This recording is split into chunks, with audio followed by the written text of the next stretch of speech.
Hello students. तो पिछली जो क्लास थी हमारी उसमें हमने कौन सी थ्योरम पूरी की थी, नॉर्टन थ्योरम करके उसके ऊपर क्वेश्चन पूरे कर लिए थे। और मैंने सोचा कि अभी 2-3 थ्योरम और है आपकी।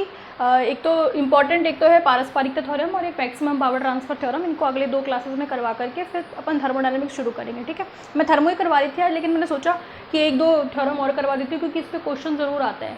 मोस्ट ऑफ द चांसेस होते हैं इस पर क्वेश्चन आने की। तो सोचा कि इसको क्यों छोड़ रहे हैं, जब इतना करा रहे हैं तो इसको भी करवा देते हैं, कहीं ना कहीं आप लोगों को फ़ायदा मिलेगा। ठीक है, तो पारस्परिकता थ्योरम करवा करके फिर अधिकतम शक्ति संचरण प्रमेय करवा करके फिर आपकी थर्मोडायनेमिक्स स्टार्ट करूँगी। जल्दी, ज़्यादा टाइम नहीं लगेगा।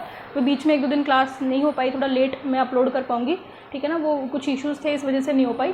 ठीक है, और अच्छा एक चीज़ और मैं बता दूं कि कुछ बच्चों को ये कन्फ्यूज़न है। मैं जो बार बार बोलती हूँ ना कि 50% सिलेबस का थर्ड ईयर में भी बोला था मैंने, सेकेंड ईयर में भी। तो भाई ये उन लोगों के लिए है जिनके एग्ज़ाम अभी होने वाले हैं।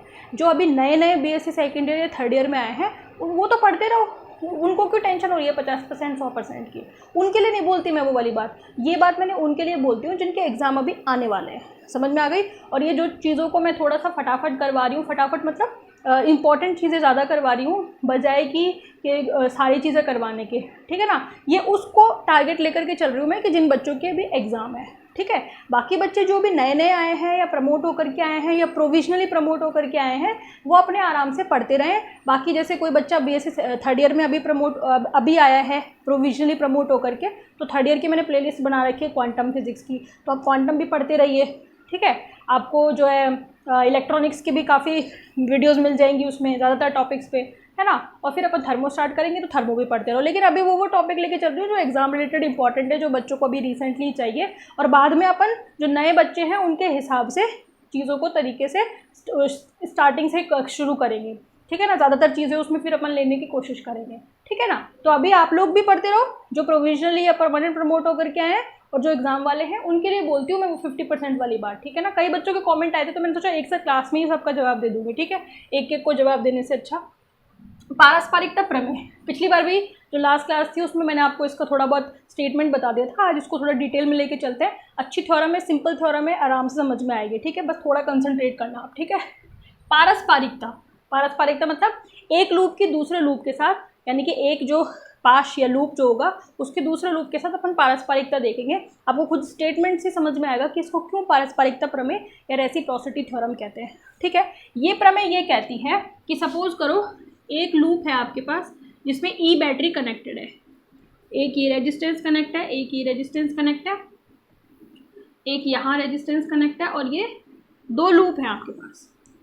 ठीक है, ये प्लस माइनस, ये सपोज करो Z1 है, ये Z2 है और ये Z3 है। ये वाली बैटरी इस लूप में कनेक्ट होकर I1 करंट फ्लो करती है। ठीक है ना, और दूसरी में कितना फ्लो करती है, I2 फ्लो करती है। ये पहली कंडीशन है, दिस इज स्टेप 1। स्टेटमेंट समझना, आपको इस स्टेटमेंट में डायग्राम के थ्रू समझा रही हूँ। ठीक है, तो ये बैटरी E पहले पास में यानी कि पहले लूप में I1 करंट फ्लो करती है और दूसरे में I2 फ्लो करती है, तब जबकि ये पहले लूप में कनेक्टेड है। ठीक है ना, तो अकॉर्डिंग टू रेसिप्रोसिटी थ्योरम अगर इस बैटरी को हटा करके मैं दूसरे लूप में कनेक्ट कर दूं, पहले से हटा दूं और दूसरे में कनेक्ट कर दूं उसी सेम बैटरी को। ठीक है, तो इसको फिर आप वही, ये तो Z1 Z2 ही रहेंगे, इनके नाम थोड़ी बदलेंगे। लेकिन अगर ये यहाँ पर I1 डैश फ्लो कर रही है, यहाँ पर I2 डैश फ्लो कर रही है, तो अकॉर्डिंग टू रेसिप्रोसिटी थ्योरम पता है क्या होगा, ये स्टेप 2 है। अकॉर्डिंग टू रेसिप्रोसिटी थ्योरम क्या आना चाहिए, I1 डैश बराबर I2 बराबर I2 डैश आना चाहिए, I2 बराबर I2 डैश। बात समझ में आ रही है? दोबारा से सुनो, अगर एक बैटरी एक लूप में कनेक्ट है और वो दूसरे लूप में जो करंट फ्लो कर रही है उतना ही करंट वो बैटरी अगर दूसरे लूप में कनेक्ट कर दे तो पहले लूप में उतना ही करंट फ्लो करेगी, क्योंकि अब ये वाला लूप इस वाली बैटरी के लिए दूसरा लूप हो गया ना, क्योंकि जिस लूप में बैटरी कनेक्ट है उसको फर्स्ट लूप कहते हैं। ये फर्स्ट लूप है, ये सेकेंड लूप है, तो ये सेकेंड में इतना करंट फ्लो कर रही है, उतना ही करंट अगर इसको मैं इस वाले लूप में कनेक्ट कर दूं तो इसके लिए ये वाला सेकंड लूप हो गया और ये वाला फर्स्ट लूप हो गया। तो कहने का मतलब है इसमें करंट जितना फ्लो होगा और इसमें करंट जितना फ्लो होगा दोनों बराबर होंगे। क्योंकि बैटरी आपने चाहे जिस भी लूप में कनेक्ट कर रखी हो, लेकिन वो दूसरे लूप में, बैटरी के अलावा दूसरे लूप में जो करंट फ्लो होगा वो बराबर होगा। आप खुद देख लो, I2 बराबर I2 डैश, ये हमें सिद्ध करना है। मेरी बात समझ में आ गई? अगर आपको दिक्कत आ रही है तो आप एक काम कर सकते हो कि आप इसको I1 डैश मान के चलो, इसको आप I2 डैश मान के चलो। आपको दिक्कत आ रही है, कन्फ्यूजन नहीं रखना चाहते, तो आप इसको लूप फर्स्ट ही मानो और इसको लूप सेकेंड ही मानो। बात समझ में आ गई? ऐसे रख लो आप, ठीक है ना, ताकि कन्फ्यूजन नहीं होगा। स्टेटमेंट में दोबारा से बता रही हूँ कि एक बैटरी जो एक लूप में कनेक्ट है तो दूसरे लूप में जितना करंट फ्लो करेगी उतना ही करंट वो दूसरे लूप में कनेक्ट करने पर पहले लूप में करेगी। बात समझ में आ गई? इसी को पहला मान रही हूँ, जैसे स्टेप 1 में ये पहला है तो यही पहला यहाँ पे है, इसमें ये दूसरा है तो यही यहाँ पे दूसरा है। समझ में आ गई? बस बैटरी का लूप बदला है, बैटरी पहले यहाँ कनेक्ट थी अब यहाँ कनेक्ट कर दी, तो हमें ये बताना है कि I1 डैश बराबर किसके होगा? I2 के। ये सिद्ध करना है, I1 डैश किसके बराबर है? I2 के। अगर मैं ये सिद्ध कर पाती हूँ तो पारस्परिकता थ्योरम सही है, अदरवाइज नहीं है। समझ में आ गई? स्टेटमेंट लिख देते हैं एक बार।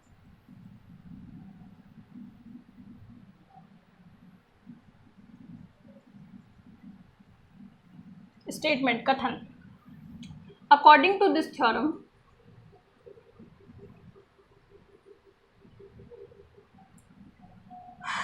हिंदी में लिख देती हूँ, ठीक है, कुछ लोगों को हिंदी इंग्लिश का भी इशू हो रहा था। यदि एक बैटरी जिसका विद्युत वाहक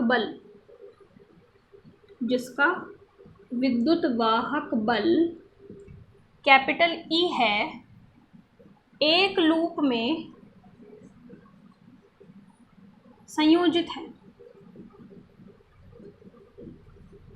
तथा दूसरे लूप में कैपिटल I धारा प्रवाहित करती है, ठीक है, बैटरी E ले ली और वो दूसरे लूप में I माना है मैंने, उस डायग्राम के अकॉर्डिंगली मत लीजिए आप, मैंने I माना है, लूप में I धारा प्रवाहित करती है, तो इस बैटरी को दूसरे लूप में संयोजित करने पर यह पहले लूप में I ही धारा प्रवाहित करेगी, ठीक है। यहाँ स्टेटमेंट में I ही इसलिए ले लिया क्योंकि इससे और इससे दिक्कत आती। स्टेटमेंट तो सिंपल होना चाहिए ना, समझ में आना चाहिए। तो आपको अब स्टेटमेंट समझ में आ रहा होगा, पहले भी आ गया होगा कि एक बैटरी जिसका विद्युत वाहक बल E है, एक लूप में जुड़ी हुई है, दूसरे में I धारा प्रवाहित कर रही है, दूसरे में जोड़ोगे तो पहले में भी I करेगी। समझ में आ गई? अब आप लिखोगे कि माना एक जटिल जाल या द्विपार्श्विक जाल जो है, बायलेटरल नेटवर्क जो है वो ये है, ठीक है, उसमें आपको सब कुछ दिख रहा है, ये फर्स्ट लूप है, सेकंड लूप है, पहली बैटरी फर्स्ट लूप में कनेक्ट है, ये I1 I2 फ्लो कर रही है। समझ में आ रही है? फिर मैंने क्या किया, स्टेप 2 में बैटरी को बदल दिया, यानी कि बैटरी अब दूसरे लूप में कनेक्ट है। करंट क्या है, मैंने दूसरा स्टेप लिया है इसलिए इसमें डैश मान लिया, लेकिन अभी भी ये 2 को 2 डैश कर दिया, 1 को 1 डैश कर दिया, दैट्स इट। पहला लूप पहला ही है, दूसरा लूप दूसरा ही है, ताकि कंफ्यूजन ना हो। हमें क्या सिद्ध करना है, हमें ये सिद्ध करना है कि सेकंड बराबर फर्स्ट, यानी कि I1 dash is equal to I2 है। बात समझ में आ गई? ठीक है, करें, इसको सिद्ध करते हैं पहले जल्दी से, ठीक है। इस स्टेटमेंट को नोट कर लेना, वेरी इंपॉर्टेंट, इस पे क्वेश्चन आता है हालांकि, लेकिन फिर भी इंपॉर्टेंट है, ठीक है। चलें अब इसको सिद्ध करते हैं। प्रूफ वेरी सिंपल, प्रूफ में ऐसा कुछ भी नहीं करना आपको आना कहानी, सीधा सीधा सा प्रूफ है। सीधा किरचॉफ का नियम लगा दो, किरचॉफ का वोल्टेज नियम आप लोग जानते हो, ठीक है। पहले स्टेप फर्स्ट की बात करूँ, इस डायग्राम की बात नहीं कर रही, पहले स्टेप फर्स्ट की बात कर रही हूँ, ठीक है। लिख देती हूँ स्टेप फर्स्ट। इसमें क्या करना है, पहला जो लूप है आपका, है ना, इसको ऐसे 1 लिख दो, इसको 2 लिख दो, ताकि आप इनसे कंफ्यूज ना हो, ठीक है। मैं हर एक चीज़ का ध्यान रखती हूँ, तो आप भी अपनी पढ़ाई पे ध्यान रखो, आप केवल मेरे पे इतनी मेहरबानी कर दो, ठीक है, इससे ज़्यादा कुछ नहीं चाहिए। स्टेप फर्स्ट, ठीक है। अब देखो ज़रा, ये जो लूप फर्स्ट है, स्टेप फर्स्ट के भी लूप फर्स्ट में मैं किरचॉफ का वोल्टेज लॉ लगा रही हूँ, ठीक है। किरचॉफ का वोल्टेज लॉ लगाओ, यहाँ से चलना स्टार्ट करो क्योंकि करंट की डायरेक्शन ऐसे है ना, इधर से चलना स्टार्ट करो, किरचॉफ का वोल्टेज लॉ लगाओ। तो क्या लिखोगे, minus e, negative to positive जा रहा है ना, सिर्फ प्लस I1Z1 ऐसे तो लिखोगे, I1Z1 प्लस यही I1 इसमें से भी जा रही है Z3 में से, तो I1Z3, ठीक है। फिर ये करंट ऐसे फ्लो होकर के ऊपर जाएगा, यानी कि I1 नीचे आ रहा है और I2 ऊपर जा रहा है, अपोजिट डायरेक्शन है तो माइनस ले लूँ, तो minus I2Z3 is equal to 0। यही तो लगाओगे, किरचॉफ का वोल्टेज लॉ यही तो है, वोल्ट का नियम, ठीक है। अब इधर उधर ले जा करके क्या आ जाएगा equation, I is equal to E is equal to, या फिर आप ऐसा कर लो, E को उधर ले जाओ, ठीक है, I1 कॉमन ले लो दोनों में से, Z1 plus Z3 minus I2Z3 is equal to capital E। Equation 1 हो गई। इक्वेशन 1 मुझे लूप फर्स्ट से मिली है। अब ऐसे ही आप इक्वेशन 2 निकाल लो, वो मिलेगी लूप सेकंड से। इधर से ही चलना स्टार्ट कर दो, जो आपकी करंट की डायरेक्शन है उधर से ही चलना स्टार्ट कर दो। अब की बार ये लूप से कंसिडर कर रही हो, ये सेकंड लूप, इधर से चलोगे तो I2Z3, I2 इसमें से जाएगी I2Z2, ठीक है, लेकिन I1 उसके अपोजिट है, ठीक है, लिख रही हूँ मैं, बैटरी तो है ही नहीं दूसरे लूप में, ठीक है। लूप सेकंड चलना शुरू करो सेकंड लूप में इधर से, तो कितना आएगा, I2, दोनों में से I2 जाएगी तो एक साथ कॉमन लेके लिख रही हूँ Z2 प्लस Z3, लेकिन ये I1 अपोजिट है इस Z3 में से लूप सेकंड के लिए। देखो लूप फर्स्ट के लिए I2 अपोजिट थी, लेकिन जब मैं लूप सेकंड की बात कर रही हूँ तो I1 अपोजिट है, तो कितना लिखोगे, ये ऐसे जा रही थी I2, वो नीचे जा रही है, ठीक है। अब इतना डायरेक्शन का तो पता है आपको, और वैसे भी किरचॉफ का लॉ आपके लिए कोई नया नहीं है, आपने 12th क्लास में खूब पढ़ा हुआ होगा, जिन्होंने ढंग से पढ़ा है। जिन इतना डीपली इसलिए बता रही हूँ क्योंकि बहुत सारे बच्चे टाइम पास करके आते हैं पहले और या फिर भूल जाते हैं, जो भी रीज़न है, तो अब मैं इसलिए मैं ढंग से पढ़ा रही हूँ ताकि आपको चीज़ें जो है रिकॉल हो जाए, ठीक है।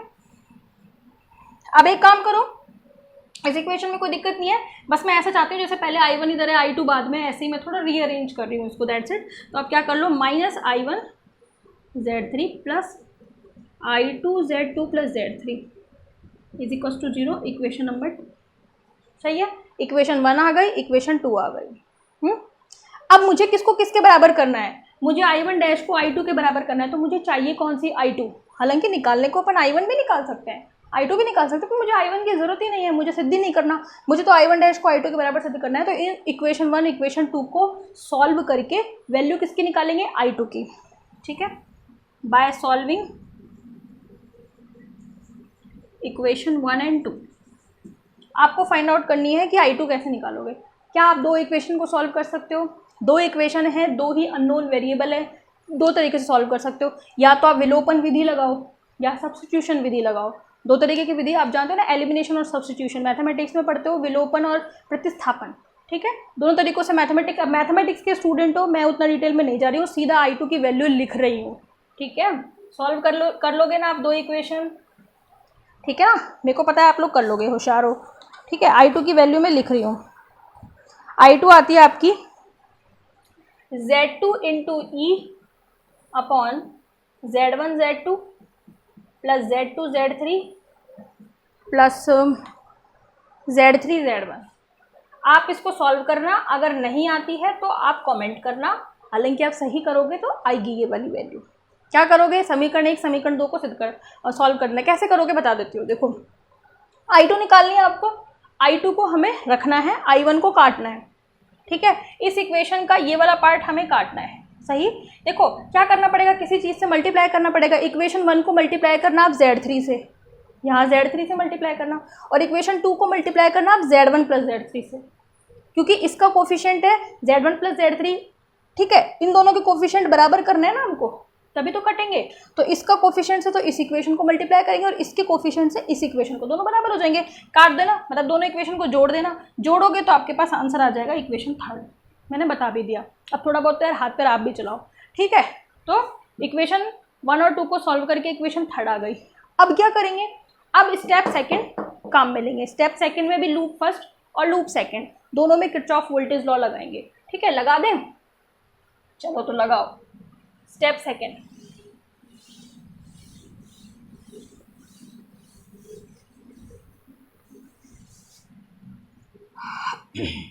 Step second, loop first. Loop first इधर से चलो, चलो ज़रा इधर से, तो क्या आएगा I1 डैश, दोनों में I1 डैश फ्लो हो रही है, तो I1 dash Z1 plus Z3। फिर ये I1 डैश तो ऐसे जा रही है ऊपर, I2 डैश नीचे, तो I2 डैश इसके लिए अपोजिट है, तो minus I2 dash Z3 is equal to 0। ये इक्वेशन हो गई 4, उसी में चल रहे हैं अपन आगे। ठीक है, इसको कुछ आगे पीछे करने की जरूरत नहीं है, सही है। अब लूप सेकंड में आ जाओ। लूप सेकंड पे आ जाओ। तो लूप सेकंड में आपका इधर से चलो, क्या लिखोगे, इसमें तो बैटरी कनेक्ट है, minus E plus Z2 plus Z3 और I2 डैश, ये I2 डैश इन दोनों में जा रही है। अब ये I1 डैश इस लूप के लिए अपोजिट है, ये ऐसे जा रही है और वो ऐसे आ रही है। ठीक है, तो माइनस का I1 dash Z3 is equal to 0। ठीक है, I1 को पहले ले लो, minus I1 dash Z3 plus Z2 plus I2 dash Z2 plus Z3 is equal to E, इसको उधर ले गई मैं, इक्वेशन 5। अब आप समीकरण 4 और 5 को सॉल्व करो। ठीक है, नाउ सॉल्विंग इक्वेशन 4 एंड 5, 4 और 5 को सॉल्व करो। तो आप वैल्यू किसकी चाहिए, I1 डैश की। I2 डैश से मतलब नहीं है, उसको काटना है, I1 डैश की वैल्यू निकालना, और ये उतनी ही आएगी जो अभी लिखी थी ना मैंने, Z2E upon Z1 Z2 Z3 plus Z3 Z1 is equal to I2। तो ये सिद्ध हो जाती है पारस्परिकता प्रमेय। आप इन दोनों समीकरण को सॉल्व करना, क्या करना है, I2 डैश को काटना है, तो इसके कोफिशिएंट से तो इसको मल्टीप्लाई करना है, इस समीकरण को, यानी कि इस पूरी इक्वेशन को Z2 प्लस Z3 से मल्टीप्लाई करना, और इस पूरी इक्वेशन को Z3 से मल्टीप्लाई करना, दोनों को जोड़ देना। इक्वेशंस को जोड़ोगे तो आपके पास वैल्यू किसकी आ जाएगी, I1 डैश की, और इतनी ही आएगी जितनी समीकरण 3 में किसकी आई थी, I2 की। तो पारस्परिकता प्रमेय यानी कि रेसिप्रोसिटी थ्योरम सिद्ध हो जाती है आपकी। ठीक है भाई, ठीक है, तो यहाँ तक का अपना पारस्परिकता प्रमेय कंप्लीट हो गई है। इस पर एक न्यूमेरिकल दे देती हूँ मैं आप लोगों को। ठीक है, सॉल्व करना आप उसको, सिंपल सा न्यूमेरिकल है, अच्छा न्यूमेरिकल है। अगर आपको थ्योरम समझ में आ गई है तो आप आसानी से क्वेश्चन भी कर लेंगे। ठीक है, क्वेश्चन आता है क्योंकि उस पर, तो मैंने इसको कराना सही समझा। ठीक है, देखें ज़रा क्वेश्चन। आपको एक परिपथ दे रखा है, आपको उसमें सिद्ध करना है कि उसमें पारस्परिकता प्रमेय यथार्थ है, यानी कि पारस्परिकता प्रमेय उसमें सिद्ध होती है, यानी कि reciprocity theorem is proved in that question. ये आपको सिद्ध करना है। ठीक है, सर्किट बना देती हूँ मैं। सर्किट है आपका, ये बैटरी,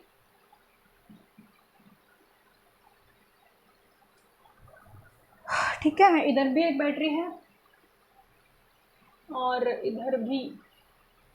सर्किट तो वैसा ही है जैसा हमने सिद्ध करने के लिए लिया था। इसमें आपको E इज इक्वल टू दे रखा है 12 वोल्ट, 12 वोल्ट, रेजिस्टेंस दे रखा है 6 ओम, 10 ओम, 30 ओम, 6 ओम, 10 ओम, 30 ओम, और यहाँ आपको एक अमीटर कनेक्ट किया हुआ है, और अमीटर का रेजिस्टेंस बताया है उन्होंने कि वो नगण्य है, यानी कि अमीटर के रेजिस्टेंस से परेशान नहीं होना है आपको, है ना, क्योंकि इफेक्ट तब करता है कोई भी अमीटर या वोल्टमीटर जब उनका रेजिस्टेंस होता है। रेजिस्टेंस नहीं है तो करंट को कोई इफेक्ट नहीं करेगा, तो अमीटर का प्रतिरोध नगण्य है। और इस सर्किट के लिए आपको पारस्परिकता प्रमेय को सिद्ध करना है। पारस्परिकता प्रमेय को सिद्ध करना है, दैट मीन्स कि पहले इस बैटरी को यहाँ कनेक्ट रखो और करंट निकाल लो, इसमें कितना करंट फ्लो हो रहा है, इसमें कितना हो रहा है। फिर ये यहाँ जो करंट आएगा वो इस बैटरी को उधर कनेक्ट करने पर यहाँ करंट के बराबर होना चाहिए। समझ में आ गई? बराबर आ जाता है तो प्रमेय हमारी सिद्ध हो जाती है, नहीं तो नहीं होती। स्टार्ट में कर देती हूँ, पूरा आप कर लेना, ठीक है। सॉल्यूशन देखें, सॉल्यूशन, क्वेश्चन समझ में आ गया। सिद्ध कीजिए कि पारस्परिकता प्रमेय यथार्थ है। Prove reciprocity theorem, reciprocity theorem, ठीक है। Where resistance of ammeter is negligible, resistance of ammeter is negligible, यानी कि अमीटर का प्रतिरोध नगण्य है, तब आपको रेसिप्रोसिटी थ्योरम को सिद्ध करना है, ठीक है। तो सबसे पहले आप क्या कर लो, कंसिडर कर लो इसमें करंट I1 फ्लो हो रहा है और इसमें करंट I2 फ्लो हो रहा है, मान लिया हमने। और वही लगा दो आपकी जो आपके अभी अभी हमने लगाया था, किरचॉफ वोल्टेज लॉ लगाया था दोनों लूप में, बिल्कुल वैसे ही लगाना है। बस वहाँ पे हमारे पास Z1 Z2 थे, अब पर्टिकुलर हमारे पास वैल्यू है, बस यही फ़र्क है, और तो कोई फ़र्क नहीं है। चलो यहाँ से शुरू करो। लूप फर्स्ट, लूप फर्स्ट में लगाओ, ठीक है। कैसे लगाओगे, -12 प्लस, देखो ये I1 जो है वो दोनों में फ्लो हो रहा है, 6 ओम में भी और 30 ओम में भी, दोनों है ना। तो 6 ओम और 30 ओम में, ठीक है। तो -12 प्लस 6 प्लस 30 कितना हो गया, 36, और इसमें करंट कितना फ्लो हो रहा है, I1, ठीक है। फिर देखो I2 अपोजिट जाएगा इसमें से, तो क्या लिखोगे, -30I2 = 0। पहले उस थ्योरम को पूरा करोगे ना, फिर इस क्वेश्चन को करना, फिर आपको खुद में कॉन्फिडेंस लगेगा कि हाँ पूरा अपन को समझ में आ गया, आप कैसा भी क्वेश्चन आ जाए आप सॉल्व कर लोगे, ठीक है। तो ये हो गई मेरे पास इक्वेशन नंबर 1। इसको थोड़ा सा ऐसे करके लिख लो, काट के, 2 से काट के लिख लो, ताकि थोड़ा सा सिंपल हो जाएगा, है ना। 2 से ही कटेगा तो कितना आ जाएगा, -18I1 -15I2 = 6। अरे नहीं, ये तो 6 से कट रहा था ना, मैं भी पागल हूँ। 6 से काटो ना इसको सीधा, 6 से काटो तो 6 × 36, 6 पंजे 30, और ये माइनस माइनस तो सारे क्या हो जाएंगे, उधर चले जाएंगे। चलो 6 पंजे 30, I2 = 6 दूनी 12, ठीक है। ये प्लस हो गया उधर जाकर, इक्वेशन नंबर 1। आप चाहो तो ऐसे लिख सकते हो, इसको प्लस कर दो, इसको माइनस करके लिख दो, कोई दिक्कत नहीं है। अब क्या करो, लूप सेकंड,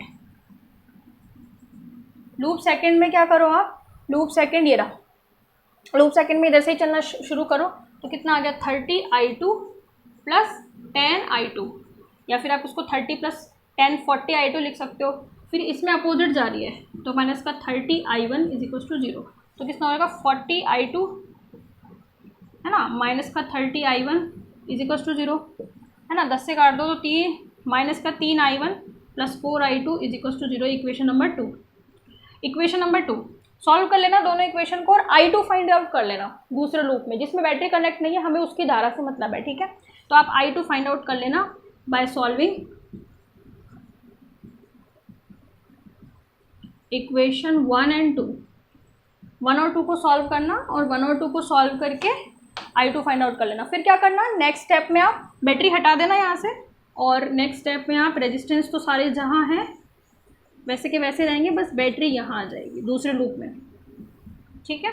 ये 6 ओम, 10 ओम, 30 ओम, और ये बैटरी ई बराबर 12 वोल्ट, ठीक है। इसमें करंट मान लेना अब I1 डैश, नहीं सॉरी, इसमें I2 डैश मान लेना, और इसमें I1 डैश, क्योंकि हम फर्स्ट लूप को फर्स्ट मान रहे हैं, सेकंड को सेकंड, इसलिए ताकि कन्फ्यूजन ना हो। आप I2 यहाँ से फाइंड आउट कर ही लोगे। अब आपको यहाँ से I1 डैश फाइंड आउट करनी है, और सिद्ध करना है I1 डैश बराबर किसके है, I2 के। अगर आ जाता है तो प्रमेय सिद्ध हो जाती है, ठीक है। क्या करोगे, इक्वेशन लगा दो, लूप फर्स्ट में लगा दो, लूप फर्स्ट में, इस लूप में ये लूप फर्स्ट इधर से चलना शुरू करो। तो 30 + 6 36 I1 डैश, और ये माइनस आएगा, माइनस का 30I2 डैश = 0। तो ये कितना हो गया, 6 × 36, 6I1 dash -5I2 dash = 0, equation number 3 आ गई। हालांकि थर्ड आपकी ये आएगी I2 वाली, इसको 4 डाल देना, ठीक है। लूप सेकंड में बैटरी कनेक्ट है, तो -E प्लस इन दोनों में I1 डैश आ रही है, तो 40 I2 डैश, ठीक है। फिर क्या आएगा, ये अपोजिट फ्लो होगी ना इसमें, तो माइनस का 30 I1 डैश = 0। सॉल्व कर लेना इसको, तो माइनस का 30 I1 dash + 40 I2 dash = E, equation number 4। Third और 4 को सॉल्व करना और फाइंड करना, थर्ड और 4 इसको सॉल्व करना, और सॉल्व करके वैल्यू किसकी निकालना, I1 डैश की। I1 डैश फाइंड आउट कर लेना और सिद्ध कर देना I1 डैश बराबर I2। इतना काम है, 90% काम तो मैंने ही कर दिया, ठीक है। थोड़ा सा काम रहा है आपका, कर लेना। तो ये आपकी रेसिप्रोसिटी थ्योरम खत्म हो जाती है। बस एक लास्ट लेक्चर करेंगे, वो है मैक्सिमम पावर ट्रांसफर थ्योरम, फिर आपकी सारी थ्योरम हो जाएगी। एक संभरण प्रमेय आती है, वो सिंपल सी है, वो कर लेना आप लोग, ठीक है ना। तो मैक्सिमम पावर ट्रांसफर थ्योरम करते हैं नेक्स्ट क्लास में। Thank you so much.